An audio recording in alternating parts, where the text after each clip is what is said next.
കടലിൽ പൊള്ളാതെ നീർ പെയ്തു നീ ചെയ്യാതെ ഞാൻ കമ്പിളി പോലെ നിന്നെ പുണരാം. ഞാൻ നിന്നുടെ മാറത്തു മെല്ലെ വേരുകളാഴ്ത്തിടാം. നിൻ ഹരിത പരവതാനിയാവാം.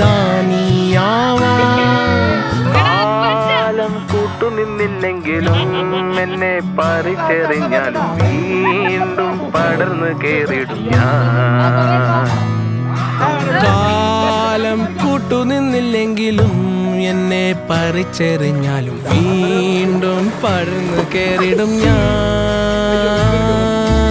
എന്തിനി വേഗം ഇത്തിരി നേരം, എന്തിനി വേഗം ഇത്തിരി നേരം പറ്റിപ്പിടിച്ച് ഞാൻ നിന്നോട്ടെ നിന്നുടെ മൃദുല പ്രതലമധിക മധുരമതിമനോഹരം.